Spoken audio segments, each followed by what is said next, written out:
Hey everyone, welcome to GardenFork, another episode of viewer mail and Inside Eric's Head. To start out with, I call this one That Dumb Thing I Did, and I meant well by it and it didn't work out very well.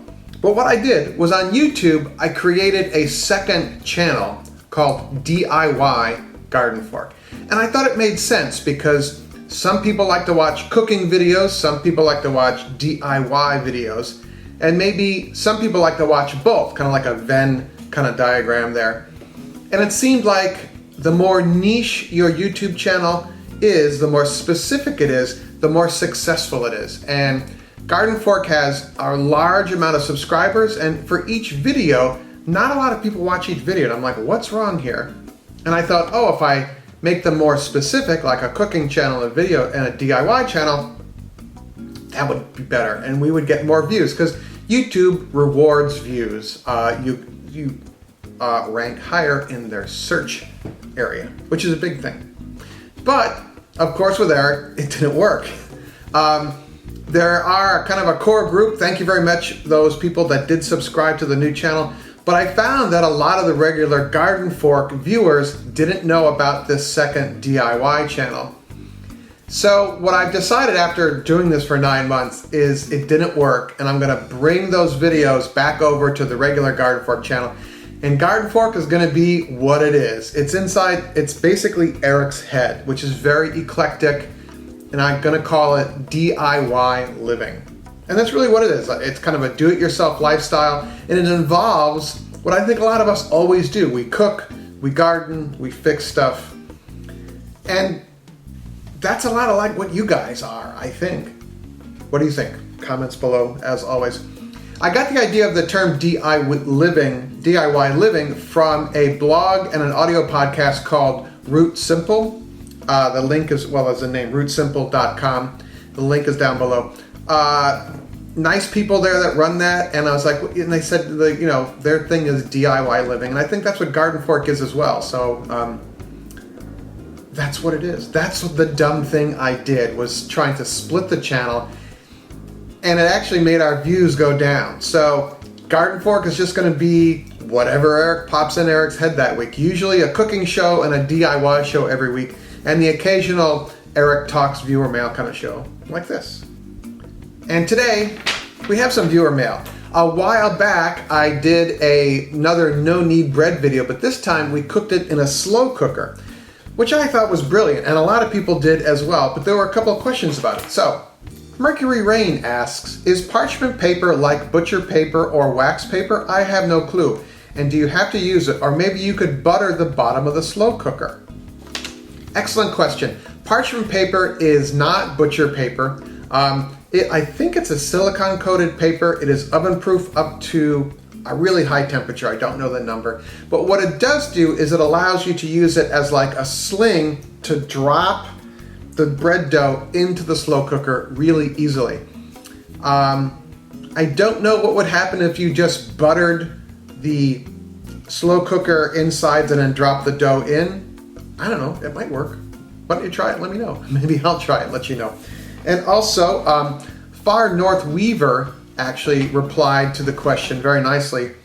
I use parchment paper primarily for my baking. When baking cookies, rather than greasing the sheet, I use parchment paper. So using the parchment paper as a sling for the bread to cook in is an excellent idea. Thank you. I can't say I invented that. A bunch of people have done that, using the parchment paper as a sling. Instead of having to flop your no-knead bread in, the sling works pretty good.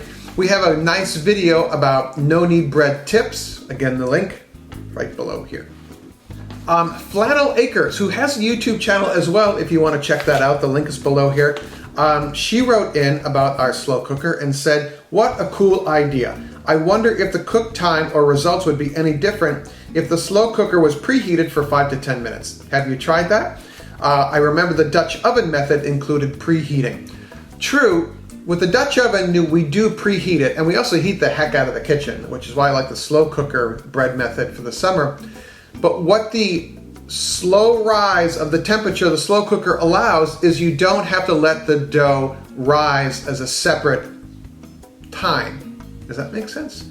What you're doing is you do your no knead overnight and you just shape it into a ball, a little bit of flour, and put it in the slow cooker, turn the slow cooker on, and that time it takes the slow cooker to ramp up to temperature is the rise time. So if you preheated your slow cooker, you would have to set your dough aside somewhere to rise anyway. So it was a good question, and I actually thought about that myself. But cold slow cooker, put the dough in, that time is the rising time, and then when it hits its right temperature, boom, it goes up. And don't forget, after it's baked in the slow cooker, just throw it under the broiler real quick, toast the top, makes it nice. Keep an eye on it, don't burn it like somebody did.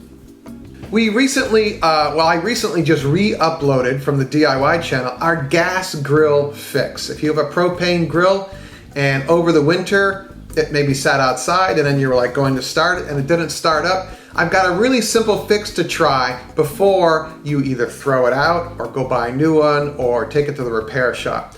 It involves resetting the pressure regulator diaphragm. I can't really go into it here, but there's a whole video about that.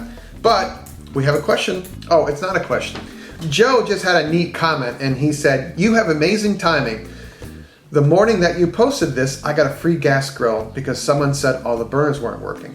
It's going to be one of my weekend projects." So he's going to try our little fix. Again, the link for that gas grill repair is below. If you have some gas grill repair tips, I'd like to hear from those.